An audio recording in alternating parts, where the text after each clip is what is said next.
Anduril Australia has been in existence now for 6 months.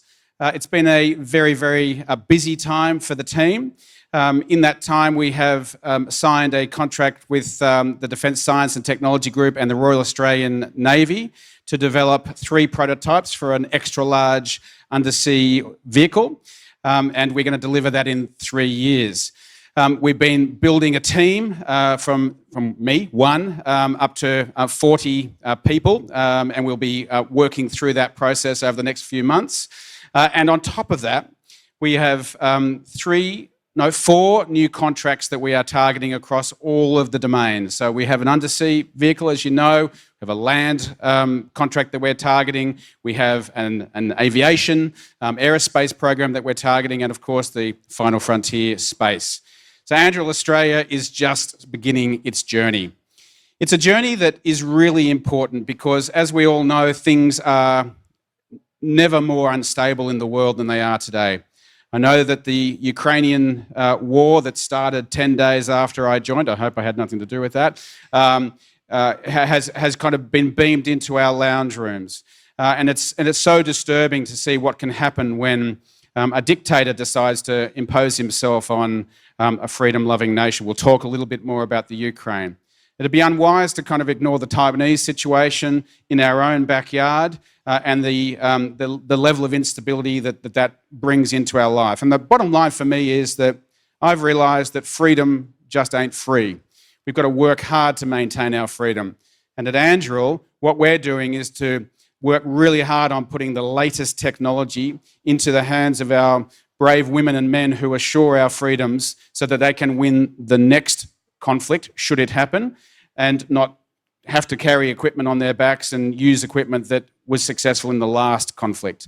That's our mission. We certainly hope that the equipment and the technology that we build is a deterrence to that happening. That's in everyone's interest, certainly in our vision. We hope that the technology that we derive and deliver makes our adversaries think twice before they come.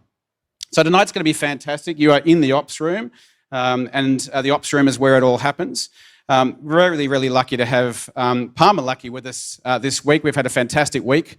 Palmer has been very, very generous with his time. Flew in Monday morning on the red eye, straight down to Canberra, had some terrific meetings with DSTG and the Department of Defence. We've been up in Sydney having a whole bunch of other meetings, and we're here tonight. We're also going to be joined on stage a little bit later around the fire by Dr. Shane Arnott. Shane is our Chief Engineer, as Mark mentioned.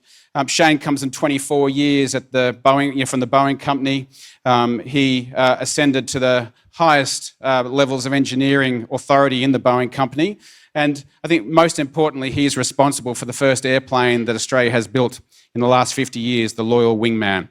We're super excited to have Palmer and Shane on the stage. I hope you're really going to enjoy it. I have no idea where it's going to go, but that's the fun thing. Please enjoy yourself. We've got food coming around, beverages are available, and I can see you at the back, all the way back there. So if you want to come forward, there's a few seats, but thank you all for coming. Thank you to those on the live stream too.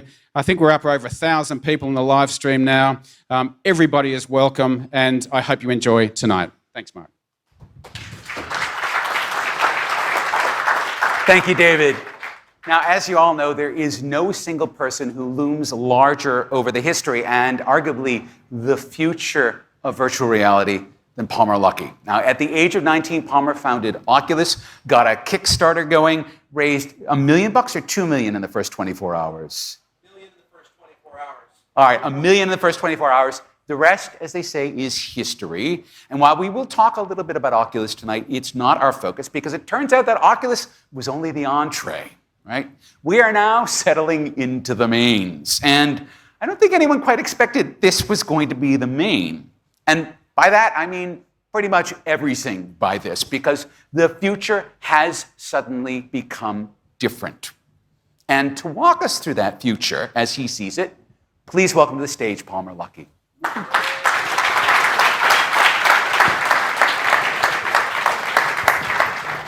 And once again, to the folks on the live stream, please pop your questions in the chat. Folks in the room, think up your questions. We will have time for them. Can we have a few people on the side come and take these chairs? Yes. It's just me sitting in them. So We've got some beautiful comfy everybody in the chairs. area, get into the comfy chairs. I think you can fit 3 people if you're cozy per chair. And there's a couple more seats over here along the wall. Excellent. Thank you. So we can now talk about the fact that you have just been to Ukraine. So what's that about? What were you doing? So, I mean, it's worth going back in time because I came back from Ukraine recently, but I actually met President Zelensky a few years ago, shortly after he was elected into office. And he contacted Anduril shortly after he was elected because he saw an article in Wired magazine that had been written about the work we were doing with U.S. Border Patrol, protecting the U.S. southern and northern border. And the gist of the conversation was, hey, we have an even bigger border problem. Yes. Our eastern border is really important. We know that there's things actually coming across regularly on the intelligence and military side. And we need to know when forces are building up. We need to know if they're coming across. We need to know where they're coming across. And we want that to be tied into the targeting systems of our various weapons platforms. Ideally as a way that we can kind of threaten Russia and say, hey, if you cross the border, we'll know the second that it happens, we'll know where it's happening, and you'll be punished for it. Unfortunately, and I met him in New York to talk about this.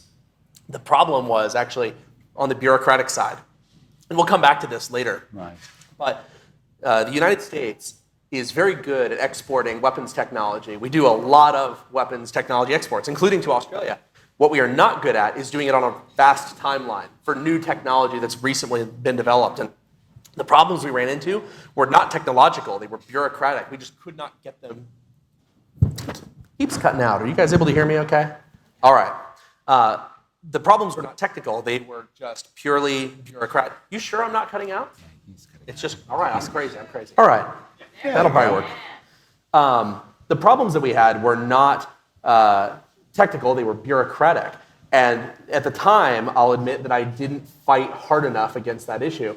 And then as soon as the invasion began, and as soon as I realized that it was going in a way that could have been hugely impacted by our technology, I was devastated by that. So Anduril's actually had people and hardware and software in Ukraine since, I would think, the second week of the conflict. We've continued, we actually donated a lot of equipment. We got in stuff through all kinds of means. My visit recently was to go and help with continued training that we're doing for Ukrainian armed forces, and then also to meet with a bunch of officials to discuss how we can get more of our technology in and cut through some of the red tape that's been in the way of helping them more. So given that the Russian invasion happened, did that actually then change the bureaucratic environment? Is that why you were able to move things in so quickly? It hugely changed the bureaucratic environment. All of a sudden, these agencies, it's multiple agencies, that had been kind of operating on a kind of peacetime assumption, all of a sudden realized that lives were at stake. And we've been able to, it's not just Anduril, it's a lot of companies. I mean, that's the reason Javelins have been able to get into Ukraine. It's the reason we've seen Stinger missiles. It's the reason now they have HIMARS and they're actually able to outrange the Russian artillery that was just totally screwing them. And so things have gotten a lot better. But that's also only better relevant to this particular conflict. I mean, I'm kind of skipping ahead here. One of the reasons that we're building in Australia is like with the XLAUV, the extra large autonomous undersea vehicle we're building. We're not just building it for Australia. We're also building that from the beginning for export to other nations. So Asian nations, European nations. Because I love the United States. I'm a proud American citizen. We get most things right. But one thing we do not get right is quickly exporting things to countries before conflicts happen. Because if we're speeding up after the invasion's already happened, what is the point? The point of high-end defense technology is not to win a war that's already started. It's to deter that war from happening, to make the cost of engaging in that war so high that it never happens. Like this is not a secret I'm giving away. It's Australia's stated strategy. But Australia's goal vis-a-vis China is not to be able to beat China in a toe-to-toe war. It is to make the cost of China engaging with Australia in a conflict so high that it's unthinkable to China. And that's a much more reasonable goal. Yeah, and so that's why it's so important that we be able to get these weapon systems to countries before they need them, not after the invasion has already started. So we're talking about a change from a retrospective point of view to a perspective. In other words, being able to anticipate the need and then be able to provide the need. That's then. right. All right, let's go back in the time machine. How did we end up here? All right, because again, you're the guy who breathed life back into VR. What was the path between you starting Oculus in 2012 and you starting Anduril in 2017. So it actually goes back earlier than that. And I know we've talked about this before, but everyone thinks of my career as starting with Oculus. That's what everyone wants to talk about. And it's not a secret, but just nobody ever talks about it, is I actually worked before Oculus at a research lab, the University of Southern California's ICT Mixed Reality Lab, on an Army project called BraveMind, which was treating U.S. veterans that were struggling with post-traumatic stress disorder using virtual reality exposure therapy. I was not an important part of the program. I was a lab technician. I only contributed in some very minor ways, but it did expose me to how defense technology can be important, and also a lot of the problems that the Department of Defense has procuring new technology. They have a lot of ancient technology. They do not have a process that allows them to get the latest technology quickly. And that stuck with me through all of my time at Oculus. So I was at USC when the ICT was being set up, and that was one of the goals, was to basically route around. Well, to be clear, ICT is not just a lab, it's an Army affiliate research center. So the ICT was built specifically in collaboration with the United States Army to bring new technology to bear on DoD problems. So you're right, that was the entire point. Yeah. Okay. All right, so you're there, you're exposed to it, but you're also now seeing, I guess, the flaws in the system. As you're leaving Oculus, you're thinking, well, what's the next thing to do? So a lot happened before then. I'm having to cover like 5 years of my career in a couple minutes. But the short version is I sold my company to Facebook. I made a few $1 billion. I moved up to Silicon Valley. I was living in a house with a dozen other people, and I started to realize that there was a huge problem that I had not fully understood. I had always assumed that the reason that technology companies in the United States didn't work with the military was because there was some kind of ideological opposition. You know, it's easy to believe, oh, those people in Silicon Valley, they don't support the military. What I found actually living in Silicon Valley is that 9 out of 10 engineers did support the military. They supported the idea that we should have a stronger military than our adversaries. And the real reason that these tech companies were not doing work with the United States military or foreign allied militaries is that they were afraid of upsetting China. They either had too much of a manufacturing interest in China, too much of an investment interest in China, too much of a sales interest in China. There's a whole bunch of different companies that have these ties, but the easiest example is actually Apple. Apple has 95% of their manufacturing in China. They've invested hundreds of billions in manufacturing in China. An investigative reporter just revealed a few months ago that Tim Cook had secretly agreed with the Chinese Communist Party to invest in a further $275 billion in Chinese manufacturing capability. And so Apple's in this bizarre situation where if they do anything that upsets China, then their entire company could be erased with the stroke of a pen. They can't rebuild that manufacturing anywhere else. It's not possible. And I say this as somebody who's manufactured millions of consumer electronics products. It is not possible for them to reset up anywhere. They even with their cash reserves, it's not even close to being feasible, because it's not just the money in the facilities. It's the people. It's the supply chain. It's the people. It's everything. And so I realized that we were in a really uniquely dangerous period in history, where for the first time in the history of my country, the most innovative technology workers were no longer working with the military. That's never been the case. Can you imagine if during the build-up to World War II, if General Electric and Westinghouse and Ford had said, oh, I don't think that we can work with the military. We really think Imperial Japan is a massive revenue opportunity for us. Well, IBM had some interesting relationships with the Nazis. So we'll leave that beside. I mean, we can actually dive into that. I'm happy to. IBM did build a lot of stuff for the Nazis, but to their credit, they also worked with the United States military. Absolutely. What's happening today is actually even worse in some ways. They're saying, we'll work with the other guys, and we're not going to work with the United States. At least IBM had the decency to work with the US and the Nazis. And so the situation we're in is really, really terrible, because back then, let's say that we did have this situation back then where those companies had decided they were not going to work with the United States military for those reasons.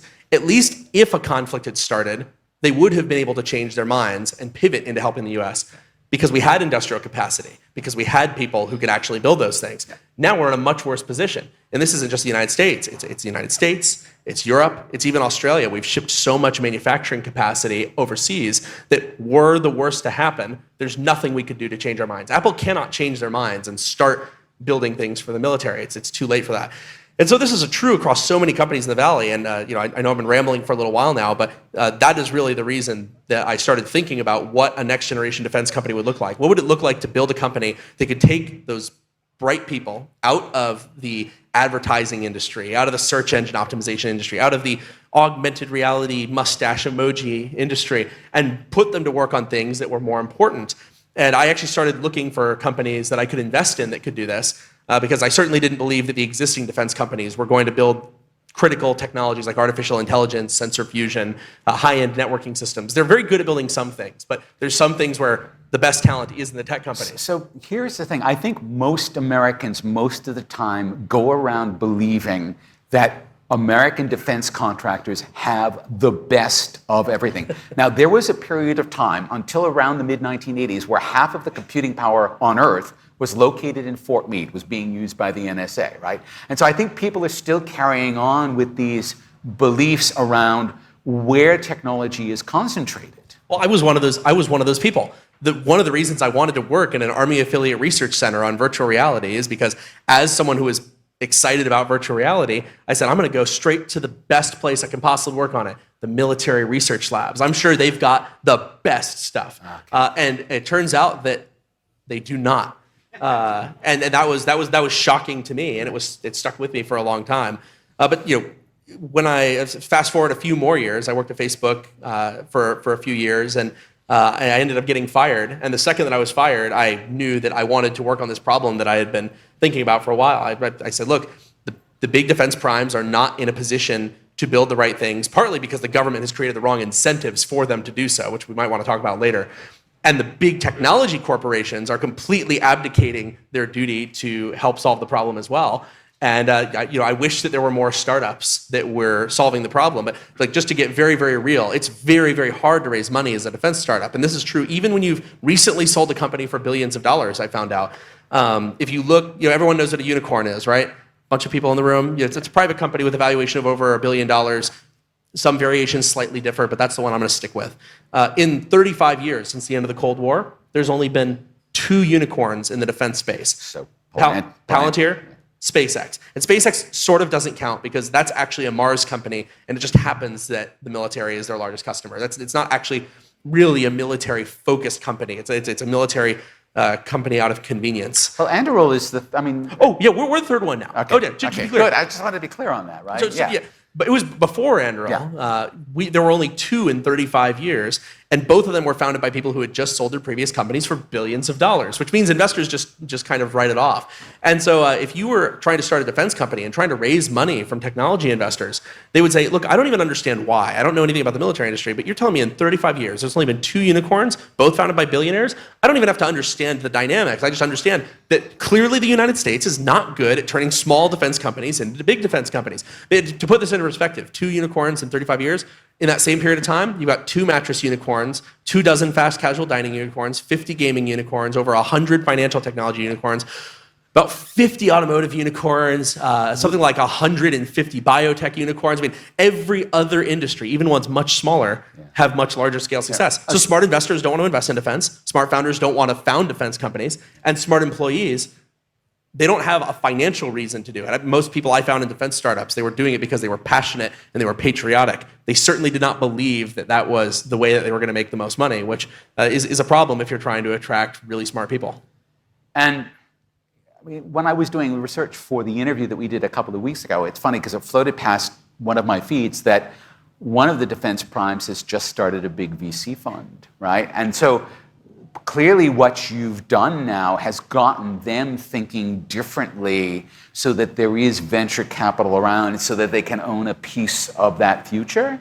Well, we were the 3rd defense unicorn. I think there's like 7 new ones now. Okay. So I often joke that other companies have raised a lot more money off our success than we have. And it's true because we've proven that this model works where you can spend your own money and build a defense product company where you decide what to build, how to build it, and then you sell it to a government customer when you have a working technology. We've proven that it can work. And that has led to, some big defense companies are making VC firms to try and jump into this. Also, a lot of the major VC firms are now making funds dedicated to defense. And that's something that's really powerful. It's almost Well, I'm giving myself a little bit too much credit. About half of it is because of Ukraine, and then the other half of it is because of our success. Well, the thing is, when there's runs on the board, people will look at that and go, how do I get my own runs on the board? Well, and there's also a lot of people who I think just hadn't thought about it. There were a lot of investors who they never sat down and thought about why they were not investing in defense technology companies. And I think that the Russia's invasion of Ukraine forced a lot of people to sit down and reconsider assumptions that they had. I've had so many conversations over the last few years, and I'm kind of bragging right now, but I'm on stage, so I get to tell my own stories. I mean, when I started Anduril 5.5 years ago, I got a lot of heat from my friends and my enemies alike, ranging from, you're wasting your time, don't you understand that economic ties preclude any large-scale conflict, there's no reason for weapons, you're just wasting time, all the way to, you just want to kill people, weapons are inherently bad, et cetera, et cetera. After the Ukraine conflict, many of the people, friends and even enemies, reached out to say, I was wrong. I actually understand now that it is possible for weapons to play a positive role in the world. And I think that that's changed a lot of people's thinking around investment. I recently said in an article that I think ESG funds should include defense investments. That's my controversial take of the day. You're the only person I know who will regularly quote The Great Illusion in public, which is a book that's published in 1909, whose hypothesis... A bestseller in 1909. Not just a bestseller, but that groups were established who would read it. That the hypothesis of this book is that because global trade was increasing, the economic costs of war between great powers would overwhelm any desire for war, and that therefore... The end of history. There's no more history to be had. Everything is stable. It's all going to be more or less how it is now. And then, of course, 5 years later, the Great War happens. We have been living in what we would now call, what Tom Friedman got to name, the Golden Arches hypothesis, right? That two nations that had McDonald's outlets would never go to war against one another. Because to have a Macca's, you have to have basically a stable, almost sort of OECD-grade economy for them to actually even go in with a franchise. And there had been no historical precedent in the post-Second World War era for two countries like that going to war until February, right? So once again, we've said, okay, well, there was an end to history, and now we're back to history. I don't want to sound like a know-it-all, but this is why I started the company. Like, it was very obvious this was going to happen. This end of history thing, it keeps happening over and over. You read these books in 1909, and it could have been printed straight out of a globalist economist think tank report from 2020. It's like the identical words about how economic I'm stumbling on my words, on how countries being economically intertwined would preclude any conflict and make it just strategically unviable. And what it didn't account for is that sometimes some countries are willing to play a longer game than the immediate near-term economy, and that there are also countries that are willing to do irrational things. Many wars are irrational. In fact, most wars are fundamentally based in a miscalculation. People don't go to war when they think that they're going to lose or have a stalemate, typically. They typically go to war when one or both sides miscalculates the strength of their opponent relative to theirs. It's where they think that they can win and that the other guys will lose. And even if it turns out they're wrong, they often have to keep fighting because at that point, the die has been cast. You have to realize that that's how many wars are going to start. You can't assume that everyone is a rational actor. China is one example. I think the economic pain that would occur if they were to outright invade Taiwan would be immense. But they're not looking at this as a pure short-term economic calculus. They have a 100-year plan. They have a 500-year plan. They look at it as an abomination to their multi-thousand-year legacy. And they don't really necessarily need to act with near-term economics in play. And that's what so many people who live in the West did not grasp when I started Anduril. All right. So to come back to that. So and Putin, just like the whole thing. You started Anduril. So you're starting a defense startup from nothing. So how does that happen? What is the basic thrust of what you want to do, and how does that then become products? So when we started the company, it was very different than how I had started Oculus. Oculus, I had a product that I wanted to make, and that the company was kind of built around that. With Anduril, we built the company around an idea. what would a next generation Lockheed Martin look like? If you were to build the next major defense prime today, what would it build? It's probably not manned fighter jets. And actually, to frame it further, I thought of it from a science fiction perspective. If one were to write a hard science fiction novel where it is examining a defense contractor that dominates the industry 50 years from today, in that fictional narrative, what are the technologies that it would have had to start working on today to get there? I read a lot of science fiction, a lot of hard science fiction, and you start to realize that a lot of sci-fi ideas, it's not because they're just fun, it's because they make sense. There's a lot of sense to making autonomous systems, large numbers of mass-manufactured robotic systems across air, land, sea, and space, around applying artificial intelligence to fusing data from all of these different systems into a comprehensive view that can be shared between the people and the machines in real time, filtering out everything that doesn't matter.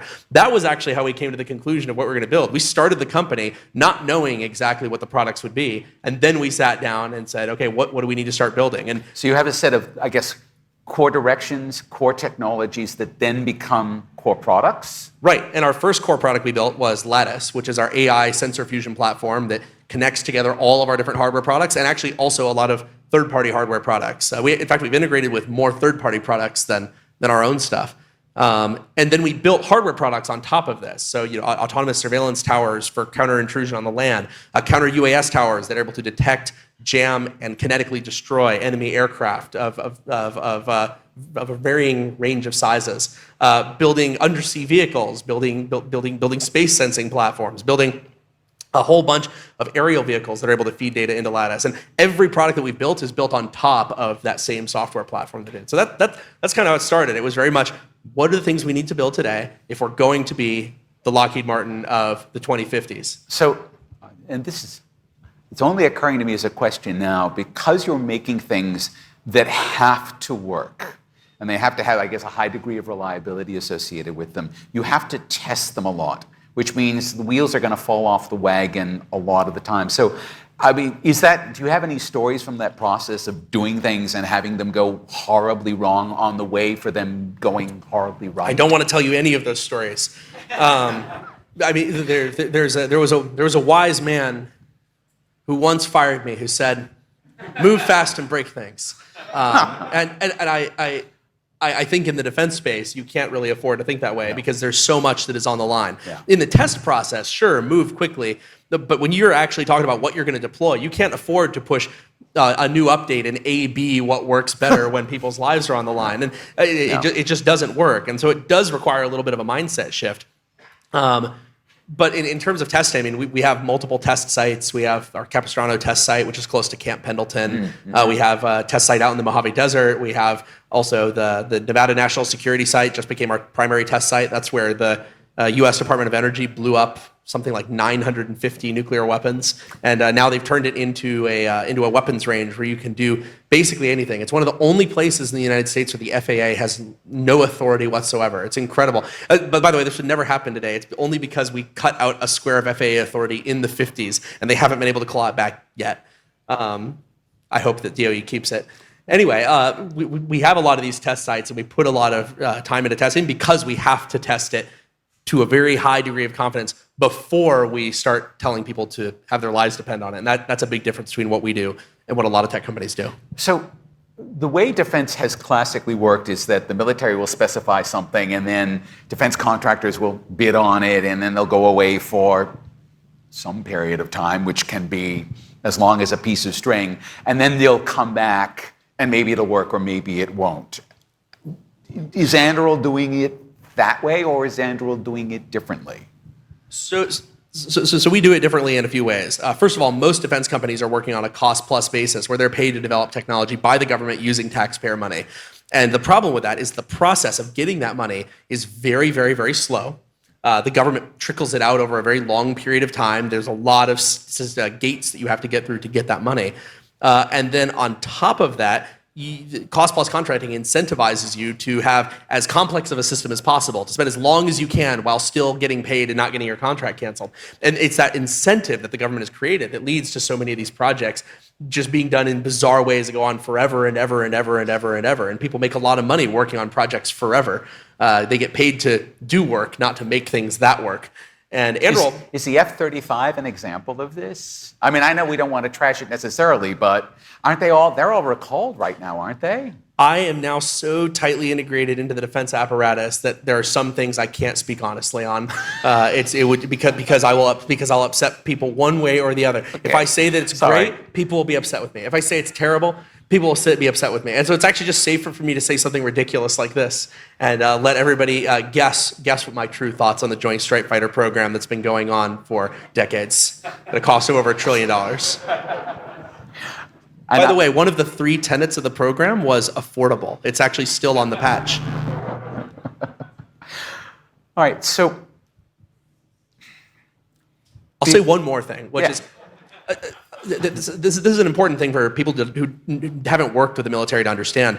Generally, the military is not the one that's actually coming up with these requirements. And this is going to sound like a conspiracy theory. It's not. The requirements that come out in these requests for proposals that they put out, they've almost always been deeply shaped by contractors in the private sector. No request for proposals is coming out that was not born of deep collaboration with the industry. The problem with this is that the industry is incentivized to only talk about things that are possible for their business model, which involves putting all the risk on the taxpayer. Like one of my favorite examples is there's a branch of the U.S. military that has a technological development roadmap where they talk about when they're going to start deploying certain technologies. In it, they say that they are going to start initial field trials of partially autonomous, remotely piloted ground vehicles in 2035. Which before we're getting our submarines, so you know. and then of course the actual timeline for fielding autonomous ground vehicles is out into the 2040s and 2050s. Yeah. Why? Because they went to the contractors and asked them what's possible. If you go to the private sector, they would never say these things. Let me break that down. Why is it? I mean, just because this is a personal issue for Australians now, why is it that we got told we're not getting a submarine until the 2040s? Is that simply because the entire system is constructed this way? The entire system is constructed this way, and I think very few people in the defense apparatus wake up and say, another day, another chance to screw the taxpayer. But it's a natural response to the incentives. The people who like to run overly long test schedules will naturally rise to the top. The people who are able to run the most successful, financially successful programs are the ones who will then get promoted. And so you end up with a system where, for top to bottom, you have people who are built to think a certain way and build a certain way. And inside of that way, it is true. It will take until 2040s to build all of these things. And so one of the big differences with Anduril is internally we often say, always trust that the customer understands their problems, because they often do, where they're going to fall apart, where they fall short, where they're concerned about. Never trust their solutions, because their solutions are usually informed by what the major primes have told them is the right solution, usually very complex, very long development timelines, tons of money required. So we always try to work from first principles. We listen to them on the problem, and then we figure out, okay, with our technical knowledge and our understanding of what's possible, what is the fastest, most elegant way to actually solve this problem? And we've been very successful with that model. So do you have, given that is so different from what the defense folks would be familiar with, do you have trouble convincing them that you can do that? I mean, if you have this... It's complex, because there are people inside these organizations who do understand this model, and they actually like it, because you're going to them and saying, I'm going to use my own money, I'm going to be betting on this, and you're not going to have to spend any money until I prove that this stuff actually works. And even after that, we're going to continue to co-invest our money in developing this capability. And so that is what they want to hear. Well, the biggest problem we have is not people who think that our model is bad. It's actually very rare for us to run into people in defense or politics who think our model is bad. It's actually apathy. Apathy is our biggest... that the model can't change. It's not even that it's actually worse. So what you're talking about is they believe the model can't change. I'm talking about people who, they don't believe really one way or the other. They just keep doing what they've always done. They don't really care about changing it one way or the other. They don't have a strong opinion one way or the other. That's actually the biggest thing we've been up against, because that's how bureaucracies are. The number one job of every bureaucrat is to not get fired, and nobody ever got fired for doing the same thing that the same way everyone's always done it, or arguably nothing. So I think this is actually the perfect point to invite Shane Arnott onto stage. So Shane is the chief engineer at Anduril, but Shane, you had an incredibly long, storied, We'll see if it works. and Can you hear successful me? Yep. Beautiful. and successful career at Boeing, right? Can you tell us a little bit about that, which again is a classic example of a defense prime, but now you've come over to the other side. But could you tell us what you did at Boeing? Yeah, so I guess the last project I worked, how about this? The voice projects. All right, Loyal Wingman was the last project I worked at Boeing, which was a real passion project. And I think it's useful to kind of tell the story, because as Australians, we tend not to tell our stories, but it was really born out of frustration and lament. So I was sitting around a similar libation facility like this one with some colleagues, and we were, talking about the state of the Australian defence industry, where the vast majority of what we did was buy stuff from other countries, flip spanners on it, and if we were lucky, strapped a radar to it or another weapon, and we thought that was exciting. And we seem to have forgotten, what it was like to actually build original equipment here in Australia. So we were buyers, and we forgot to be makers and builders. So this particular person I was talking to, and I'll name check some people if it's okay, Brad Yelland, who was the CEO or the CTO of BAE Systems. And we kind of thought, hey, together, airframer with a systems provider, we could credibly present this concept. And we've been getting briefed at the time on, the rising Chinese threat, which is now public, but, a number of years ago it wasn't, developing all these next generation air combat capabilities, EW, better weapons, all this type of stuff. And we put this concept together and we took it to defence. And to be honest, they kind of freaked out and they didn't know what to do with it.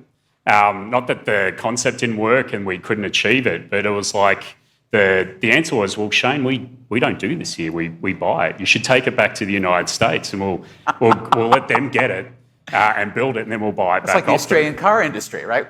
Right, exactly. Build a car here, we'll buy it. But look, we were lucky that we had a couple of good advocates. One advocate, a group captain at the time by the name of Robert Shipman, who's now Chief of Air Force for the RAF, and he kind of supported it through, new ideas are very fragile when they're born. And he helped us through the process. And when we finally got to a certain level of maturity, we had a very motivated Defence Minister at the time, Christopher Pyne, who was a big believer in Australian innovation. And he was the one who kind of pulled it through. Fast forward to today, things are pretty cool, right? So we've got multiple Loyal Wingmen, zipping around Woomera. We've got hypersonic weapons programs. We've got rockets out of a couple of companies in Queensland, so Gilmore, Black Sky, and now the XL program. So it's kind of nice to have played a small role in, getting Australia's mojo back in development. So it's cool stuff. I mean, you've name-checked the XLAUV. What is it? So the extra large autonomous underwater vehicle is Is there an L and an S and an M version of this? The different sizes? There is, yeah. Oh, okay. Yeah, so and for people, if they haven't checked it out, this is a good way to get a word in. Here we go. We'll do this at work.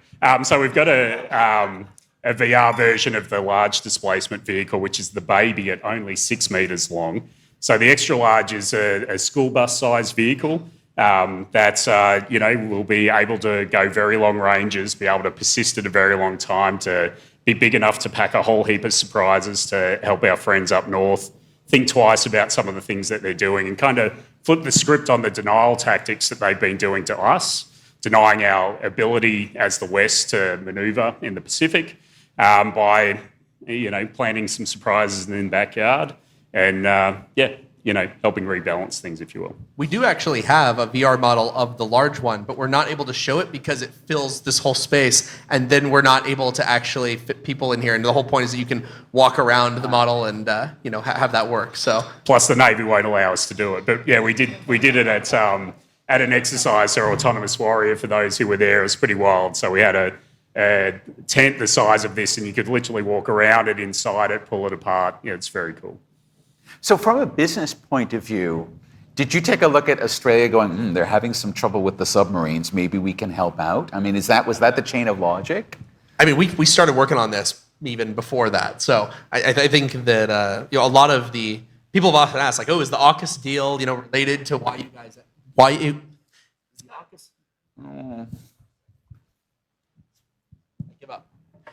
People often ask us if the AUKUS deal is related to us entering the country, and I say, no, it's like we're outside of that deal, but the same factors that gave rise to that deal, closer cooperation between the United States, between the Brits, between Australia, those are really the factors that drove us to look here. I don't want to sound unfriendly, but I'll just be honest with you guys. I think 10 years ago, maybe even 5 years ago, there was a pretty commonly held belief in the United States that there was a possibility that Australia might fall into the Chinese sphere of influence, not because they wanted to, but because of geopolitical realities, of the location, of the strength of the military, of the strong desire that China has for a lot of the natural resources that Australia has. And I think that the AUKUS deal has really put even the final remnants of that to rest. The way that China's been acting is not a way that Australia is going to align with. Australia is going to stand with Western allies. And I think that change in circumstance also made it a no-brainer to come to Australia and be a part of making sure that remains the case forevermore. So does the XLAUV fill the gap for us into the somewhat indefinite future until we actually get new manned submarines? So, Mark, are you trying to get me in trouble with my customer? No. The short answer is I'm asking is as no. a concerned Australian. Yeah. So, I think the nuanced answer is that the crewed submarines are required for a vast number of missions that an uncrewed system cannot do. But that said, there's a very big waterfront, literally, that the Australian Defence Force needs to cover, and having some uncrewed capabilities to complement the crewed capabilities is very useful, particularly when the mission is dull, dirty or dangerous, which uncrewed systems are perfect for. So that's kind of the idea, to be able to expand Australia's sphere of influence. The United States is asking Australia to step up more, China being in our backyard. We need to do this. So it was kind of a perfect capability to bring here. And also we had some great support. So Rear Admiral Quinn, who's head of Navy capability, also DST, as David talked about, is riding shotgun with us, which is quite unusual to have kind of both sides working together on this program. So particularly under Tanya Munro, who runs DST now, she's really shifted things to be supporting industry as much as defence. Right. So it's this incredible kind of confluence, if you will. Plus, Australia is kind of a mini DOD. So it's a great sandbox, if you will, to create capability. The XL is just one example.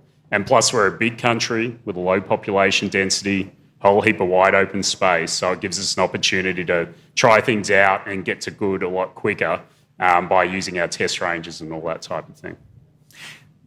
So if we're going to have those at some point, does that mean that there is a future or a potential future where that massive sea border is being patrolled continuously or semi-continuously by XLAUVs? Yeah, that's the intent. That's the whole point. So if that happens, are those going to be designed and made and tested here, or is that going to happen at Anduril in America, and then are the products going to be coming over? In other words, are we going to be falling back into that trap of basically relying on Americans to provide all the defence needs? So this particular program is going to be an Australian designed and built system. So we've got a baseline system, the large displacement vehicle. It's got certain systems that can then translate to the larger. But the intent is to set up a production line here once we get through the 3 vehicles in 3 years, which is the current program. And knock on wood, if this thing works, we're looking to put it to work not too long after that 3 years. But by the same token, we've got interest from other customers, including the United States. And the expectation there is if it does go with them, that there will be some level of production that happens for the United States customer there, because there's interest, but certainly for the rest of the world for that to happen out of here in Australia. All right, so is that all that's on dock? I mean, I think, David, you said there are 4 different programs. Can you talk a little bit about what else you're working on here? No. So we do have other programs with other arms of the Defence Force. I don't think we can talk about them publicly, but certainly with all the ingredients that I talked about translate to all domains. And as David kind of outlined, we've got pursuits and there's there's strong signal coming back from Defence that they they like what they're hearing and the approach that we take to get things done a lot quicker. I think that's what people are sick of, the long process, and other companies that kind of do things a certain way with the cost-plus approach, they're incentivized to take things a lot slower. They like what they're hearing from Anduril, so we're excited. So you spent, again, most of your career working in a defense prime. You've spent, is it 5 years now at Anduril? That's 12 months. Oh, sorry, 12 months here. So I joined on the 4th of July last year in the middle of a worldwide pandemic, moved my family to the United States. It was a very popular thing to do. But, it's worked out pretty well. So what's it like being someone who has spent their career in one kind of environment with one set of incentives, moving to another environment with another set of incentives? Yeah, look, I get asked that question a lot. I think the big thing is the expectation of innovation and the speed aspect to it. So Wingman, as an example, took a long time and a lot of PowerPoint charts and many meetings to get people to say go.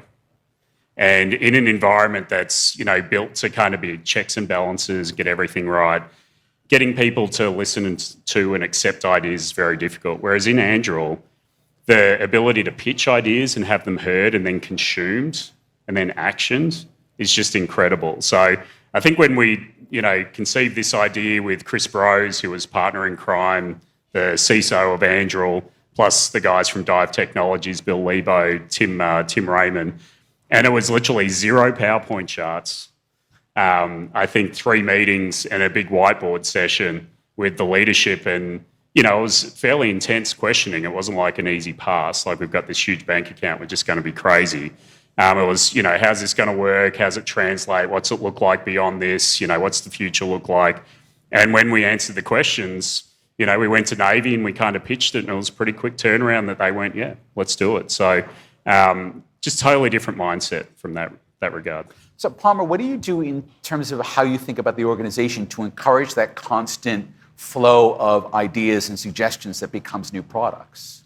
Well, there's a whole bunch of things that you can do.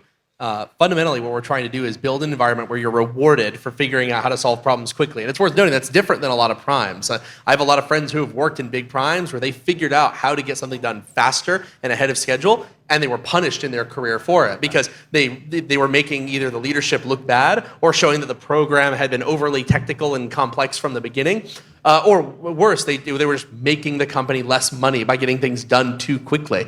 And we want to create a company that is the exact opposite. If someone figures out how to do something in half the time or half the cost, I don't care if it's losing money. I need to promote that guy. I need to make sure that he has more responsibility, not less. And there's a million ways we get into. I'm not going to give a lecture on how to manage a successful business today, but fundamentally, you have to align all of your incentives from the career cycles to the pay incentives to the equity grant incentives around rewarding people who are able to prove that they can move quickly and efficiently. So career cycles. I want to bring this up because you mentioned this when we recorded the podcast. Was the number of projects that an engineer works on at a Northrop versus the number of projects they would work on in their career. Yeah. So could you talk about that? Just because I think it's really interesting. Well, a few things. Where's Spencer? Where's Spencer? Spencer, when were you an intern? When were you an intern? Okay, so so Spencer Fishman is here. He was an intern in fall of 2019, and then less than 2 years later, he was the lead of the Ghost program. The engineering lead for the Ghost program, which is our helicopter drone. And now he's moving over here to be one of the leads on the submarine work that we're doing. And so, like that is the type of that career path that I'm talking about, where you can move very quickly. If you show that you can kick butt, you are not going to be held back simply because of seniority or because you don't have the right piece of paper. As a college dropout, that would also be hypocritical of me. All right, What was that? Hell yeah. Hell yeah. Let's just shift a little bit here. Now, folks, we're getting close to question time, so get them, start thinking, particularly if you're on the live stream, pop them into the chat window. What can we expect of the future of defense, and I think probably the future of our geopolitical situation? I'm going to hand this one to Palmer, I think. I mean, I talked about the science fiction future earlier. I think it's a lot of the same ideas. There's a lot of smart people who have thought about what the future looks like, and quantity has a quality all of its own. You're going to see much larger numbers of systems. You're going to need the technology that allows you to leverage those large numbers of systems. You can't have, let's say millions of robots that are all acting together if they all have to be individually piloted directly by a person. It's just not going to work. So autonomy is going to be critical to that as well. I feel like, and I don't want to give away our whole roadmap, but it's going to be lots of autonomous things across air, land, sea, subsea, and space, all working together so that every sensor is a targeting node for every weapon. And that's kind of the big picture future, where you can have small numbers of people making very intelligent decisions and then having their intent perfectly translated without going through many layers of human telephone to the desired effect. So high quality reproduction of intent through autonomy is going to be a big deal. Geopolitically, I think most people know what the two big threats are right now to stability. It's mostly Russia and China, but we're already thinking ahead to what the next threats are going to be. There's a lot of cool things about these types of technologies. There's also massive potential for asymmetric disruption, where you could have a small nation make massive advances that make them an outsized power, maybe not against the US. You're not going to see them necessarily. You're not going to see it necessarily them threatening the U.S. directly, but one of the things I expect to see is, for example, some small African nation to say, you know what, we're going to heavily invest in autonomy and autonomous technology, and we're all of a sudden going to be way, way stronger than all of our nearby rivals, and that's inevitably going to lead to conflicts. I think you're also going to see a lot of proxy wars. I think the odds of a direct hot war between the US and China are very, very low. I think the odds of a proxy conflict over minerals in South America or South Africa or Southeast Asia, quite high. And so that's probably going to be another thing that we see happen. And then there's the really spooky stuff that scares me the most, which is like, garage terrorists building bioweapons in their garage that they think are targeted, but life finds a way. And unfortunately, I don't have a solution to those problems. I'm just telling you about the things that scare me. Yeah, but sensors are the way you at least know you have a problem. All right. My career, I started working as an engineer 40 years ago this month. So at the time I started working as an engineer, the best jobs in technology were in fact defense jobs. And then we saw with the end of the Cold War a swing, and then entertainment became the driving force in the economy, so consumer electronics. And in fact, if you take a look at it, the best chips in this room and in the world are the ones that are running in your smartphone, right? Best chips, highest end. Are we now starting to see a pendulum swing back away from the technologies of entertainment and back into the technologies of defense? I think it's a really small pendulum. Like most of the pendulums over here, but part of it's swinging back. I mean, look, video games are really fun to work on. I know. I worked in the games industry. It was great. It was super fun. It's the same thing working in the consumer technology space. It's a lot of fun. You get to move fast. You get to do cool things. You get to make things that all of your friends are using. So I don't think we're going to see people swinging away from that because it's just so attractive. But we don't need everybody. What we need is enough people to leave that area, and for enough of them to decide that what they're doing on that side of the pendulum is not going to matter, that nobody's going to remember it, that it's not going to matter when they're dead, and that they can work on something more important in the meanwhile. And that's how Anduril gets a lot of people from the tech industry is, part of it is come work at Anduril, we pay you well, we give you responsibility, we're going to promote you to be head of a major program for being an intern in a couple years because you're super great. That's part of it. And then the other side is to honestly plant a poison pill in people's brains. I'll meet with recruits that are at social media companies. I'll be like, your job, it's worthless. You're gonna make a bunch of rich guys 0.1% more money if you work really hard for the next 30 years. And that's it. That's all you'll ever do. And nobody will remember it. And when the world all comes collapsing down, you'll remember me telling you this. And I've told people things like this. And then they come back a week later like, yeah, I actually can't stop thinking about it, and I don't care about my work anymore, so I'm going to come work for you. Yeah. Welcome to the red pill with Palmer Luckey. All right. I just take the fears that I had when I was in the games industry, and then I just explain to them what that feels like in their future, and it works.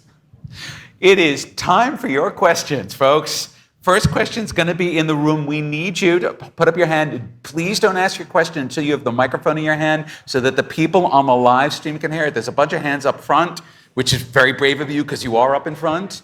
Hi, Palmer. Thank you very much for the awesome talk tonight. I know you spoke a lot about in your talk about AI, especially how it integrates with sensor fusion. There's been a lot of talk recently about AI, especially after the stuff that happened with Google and the natural language processing. A lot of your peers, like Elon Musk, sit very, very far pessimistic in the AI space, especially in general purpose AI. When you got people like Mark Zuckerberg who are very optimistic about it. I'm very interested to know where you sit along that kind of spectrum in your kind of future view for general purpose AI. Well, it's worth noting, Elon is not just cynical about it. He believes that research and development of AI weapons should be a war crime. So we're actually on quite different ends of the spectrum, even beyond cynical to positive. I say here's where I fall. I am worried about the potential of autonomy to do really spooky things, especially kind of like the Skynet scenario. You know, it takes over all the weapons and then nukes us all. But it's actually near the bottom of a long list of things that I'm concerned about. I'm very concerned about very evil people using very basic AI. I'm much more worried about that than I am about extremely advanced AI wanting to wipe us out on its own. I'm more worried about the bioweapon stuff that I talked about. I'm more worried about people who are doing things irrationally in conflicts because they're the hardest to predict and the hardest to counter. And down near the bottom of that list is the Skynet scenario. Now, in the meanwhile, there's of course a lot of fears people have around autonomy and the way that it's used in conventional conflict. I think that the only way that you can impact that is to actually do it. So like with Anduril, we always have a human in the loop. There's always a person who's telling the AI what to do. It's not making any life or death decisions without a person who's directly responsible for that happening. And so there are some people who say, oh, how can you work on autonomy when it has so many ethical problems? Like, oh, you think the moral high ground is to wash your hands of it and let people who don't care about those things work on it? There's no moral high ground in ensuring that less competent, less principled people work on these problems, at least in my view. And on top of that, I'm rambling a little bit here, but I think autonomy is going to be similarly important compared to nuclear power. Imagine if the United States had tried to set international norms around the use of nuclear weapons or nuclear power if we had not had any nuclear weapons or nuclear power. Like, it would have been a joke. We never could have done it. The only way the US in particular can lead is if we actually are involved. That's the only way that we could potentially help regulate artificial intelligence in a way where it doesn't become a really big travesty internationally. So I'm spooked about it, but I think we'll manage it. All right. Excellent. So I think we're going to go to a question from the live stream. So Shannon, please. Yeah, can you hear me? Okay, hi. AI is great, but how do you plan to reorganize the slow adoption and unwillingness of government to adapt fast enough to counter the threats of the future? I mentioned this earlier, but most of the time what we face is not even people that don't want to, it's just the apathy. But we find the right groups inside a government. I mean, Shane talked about how it took specific people inside the Australian government to pull things through the knothole on Loyal Wingman. And it was specific people who wanted to make things happen that got that done. And we have this happen all the time in the United States. Like, we do not have the entire defense apparatus convinced that it needs to move quickly. But you don't need to convince everybody. You only have to convince a few of the right people. Yeah, and I think that's the opportunity in Australia. Like, if we can get the coalition of the willing and the competent kind of together, because we're a smaller nation, and it is happening. So the Royal Australian Navy, this program is part of an initiative to do exactly that, to bring on what they're calling combat-ready prototypes. And this program kind of is the instantiation of that, of how to accept incremental capabilities of more AI, different payloads, etc. So we're going to have the opportunity as part of this program, and the people who come and join us, maybe some of the people in this audience, as part of that, to redefine kind of what that future looks like. So I think there is parts of the customer that get it. Of course, there's a huge amount that, things are changing, their lives are on the line. Of course, they want the best capabilities. So the leaders are pivoting, and we're seeing that happen. And Australia is definitely leading the way. All right. Also say you have groups like DSTG, and that's the entire point of them is to try and make things like this happen. Nobody in DSTG is sitting there thinking, I'm just going to come to work today and see if anybody notices I didn't do anything. Question from the room. The question's back there. Does someone have the microphone? Can you hear me? Can you hear me? There we go. We got you. Colin Clark, Breaking Defense. I'm curious how much you guys are looking to all-domain operations as a sort of model. I mean, you're talking swarms, you're talking AI, you're talking autonomy, all of which have been touted as key to all-domain operations, which the Pentagon says is key to war fighting for the next 25 or 30 years. Australia going to follow something along the same lines, you think? Yes. I mean, the all-domain operations are going to be key, and there's a lot of buzzwords. There's all-domain operations, joint all-domain operations between nations. I mean, we did a lot of work on ABMS, the Advanced Battle Management System for the U.S. Air Force. And people have different buzzwords for it, but the idea of connecting all these systems together so that they're all sharing data with each other and acting on targets together is a big deal. But I would add to all domain is going to be the joint all domain idea. The idea that we have multiple Western allies that are able to seamlessly have their systems working in conjunction with other systems. Because right now, there's a lot of human translation that needs to happen for that to work. If we can all be working with the same tools, it's going to be better for all of us. All right. Shannon?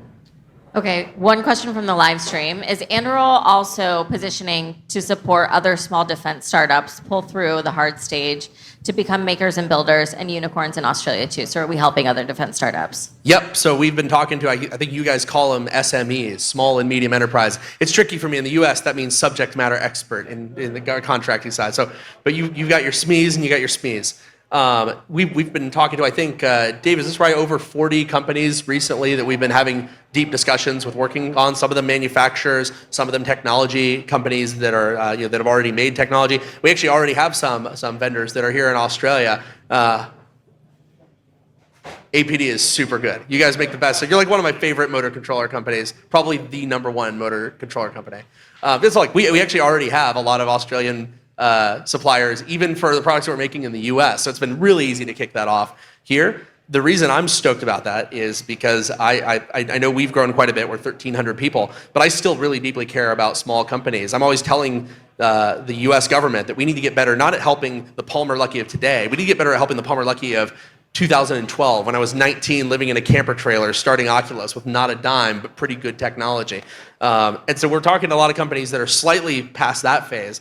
But they don't necessarily have a sales team or a legal team or all the overhead required to manage working with the government directly. And we really want to be a partner to help them work on programs that they would never be able to necessarily do on their own without a partner like us. I am all about working with everybody. I definitely can't do this alone. Yeah, no, we're all about working with the small businesses because it's a DNA compatibility thing. So there's a few companies we've been talking to and they go, oh, where's your RFI and RFP? And it's like, okay, wrong company. So, we're looking for people who can run with us and have the same mindset that we have as a, Valley-style company and a startup, at least in spirit, not so much with $2 billion in the bank and, 1,300 staff. But that's a big thing. And Australia's full of some really smart, small companies that hopefully if we work together, we can make them mediums.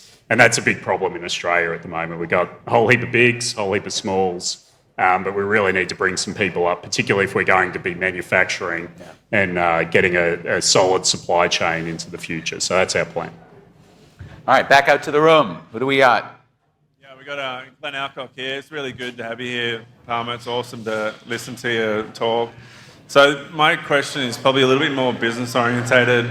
I run a small business here in Australia, and I often get criticised for having a very similar mentality to yourself in the sort of field of dreams, build it and they will come style approach. But what would be your advice in the way that we should sort of bridge that gap to be able to still invest as a small company, but lean forward with our defence force here?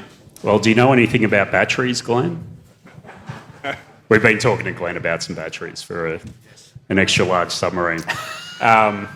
Bringing the ideas forward, like we are in a different position and we're mindful of that as well. So The conversation that we're having, I think, is a good one and a constructive one. And we're a company that's fueled by ideas. We're kind of looking for energy as well. So everything we're doing, let's keep that conversation up. And then for everyone else that we haven't had that conversation with, reach out. We want to have that engagement. We want to move at pace. We want people that are contributing something special because that's what we're trying to do. Put your hand up and we'll see what we can make happen. And then even if you're not going to work with us, my advice for Field of Dreams pitches to people that are in defense is to really tightly correlate what you're making with all of the buzzwords that they've put in their list of strategic priorities and that they're going to put in their requirements. Like it sounds kind of lame, but it makes a huge difference in getting through the bureaucracy when it's like, no, see this ridiculous thing we're doing? It's actually closely tied to your 5 circular priorities that feed into, and you can see inside of the circle 10 more priorities, and it sounds ridiculous, but it does help, and especially if you look at what they're putting out in their requirements, where they're saying these are our biggest problems. If you can tie exactly to how you're solving those problems, that will help you get through people who are lower imagination that can't necessarily make that leap themselves. You have to be like, this is how this ties to the thing that you are judged on in your role. And that's made a big difference. It was not something that I did a very good job of actually early in the Anduril days. I am now excellent. I've got lightning bolts connecting everything. It's very powerful. Got to have the lightning bolts. Okay. One question from David on the live stream. What will be the hardest part of integrating new tech, such as the XLAUV, into the existing defense equipment and infrastructure, so interoperability and things like that? I mean, the biggest challenge is that a lot of it was built so long ago. One issue that we've had integrating, for example, legacy radar systems into Lattice is that it was not designed to be networked with anything. It was not designed to be feed raw data to anything. How old are these systems that they're not designed to be networked to anything? Many of them only output to literally a base station that you stand at. The data stays on the screen. Okay. We've had discussions about like building cameras, running computer vision to read the screen and then stream it off somewhere. Okay. That is one of the problems. Actually, I'll go off on a tangent for a second. One of my dream ideas, and if somebody wants to steal this, that's fine. One of my dream ideas is API bot. It's a humanoid robot with the dexterity of a frail old man, so it doesn't need to be very good, but it's enough to operate old defense equipment. And so it basically you could, and all it does is it's just a layer where it has an API you can plug into and you tell it to do things and you use machine learning to teach it how to operate the machine. So you're like, all right, you just send it a command, turn the surface-to-air missile launcher on. And you wait like a minute while it walks around and it pulls out the lever and it turns the little squeegee on the oil filter and then it pushes the start button. It's not a terrible idea to have a universal API bot that could work with all this legacy equipment, but these are the problems we run in with integrating. That's really the level of automation you're dealing with from a lot of legacy equipment. Out to the room again? Yes. G'day, Shane. It's Tony. How are you, mate? Good, mate. Good to see you. Good to see you. Hey, we got a bit of shared history, and tonight I'm hearing a little bit about technology, but more about human nature and more about anthropology and more about history. And it looks like you're having fun, so congratulations. I'd appreciate your comment and also maybe Palmer's on the balance between what it means to be a good engineer or a good technologist, but also what it means to be in a good organisation and have the right culture. Because I'm hearing a lot about less about technology and less about ones and zeros and more about the right organisation. Yeah, I think, a lot of the mantra, and Palmer talked about it earlier, is about hiring good people, creating an environment, and then getting out of their way and just seeing what happens next. And this is not a crazy idea. Like, you go back to, any of the conflicts over time, and you look at the technology that was created when there was motivation. The motivation perpetuated itself in lack of process and oversight to get stuff done. Humans did amazing things in those periods. So, Anduril's about creating that environment for, smart folks. And, we select very carefully who we bring in. But the whole idea is, that empowerment and not having 50,000 gate reviews every time you want to, change something. And so much of it is, I think, about that. It's just the sociology and creating the environment to allow people to create. That's kind of what it's about. All right, Palmer, I want to give you the last word, but the thing I want to hear, because you haven't really done it yet, I need to hear you make a full-throated pitch for the engineering talent that I know that you want, who's probably in this room tonight. So one of the reasons I haven't had to make a full-throated, like all-out pitch is because most of the people, like if you're already in this room, you're already a lot further along than most of the people that I try to reach. I mean, the pitch is Anduril is not a defense contractor. We're a defense product company.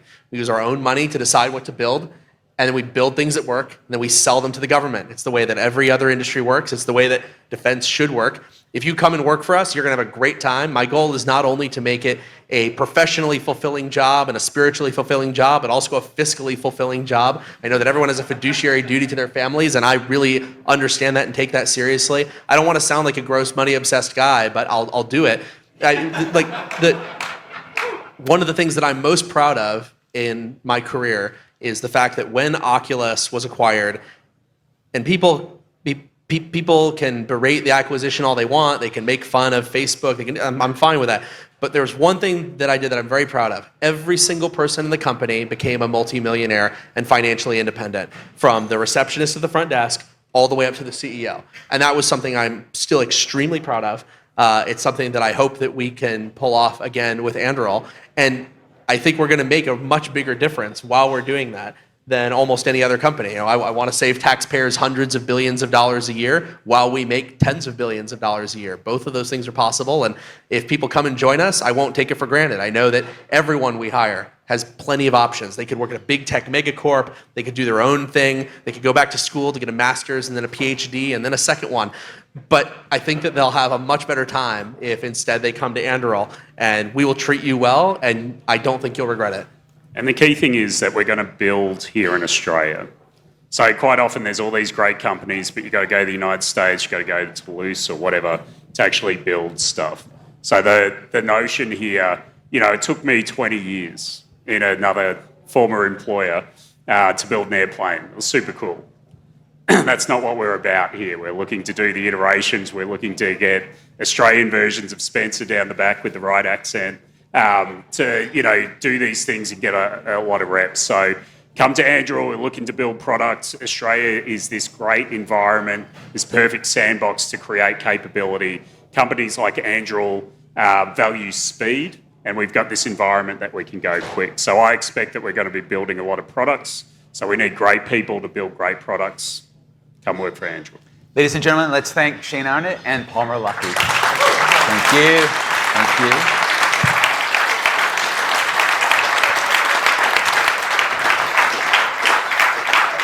And to close the evening, I'd like to invite David Goodrich back to the stage. Thank you. Thank you, everybody. I don't think this works. Tell everybody. Hello? Yeah, good. Okay. Yeah, okay, guys. So listen, thank you so much for joining us tonight. It's been terrific to have you all. It's been terrific to have you online. The purpose of tonight is to instill you with the same passion and vision that all Andurilians have. I joined Anduril about 6 months ago. Was previously working as an advisor to the Commonwealth. I did not find another company in my decade of working with the Commonwealth who comes anywhere near as close to the potential to make a difference as Anduril.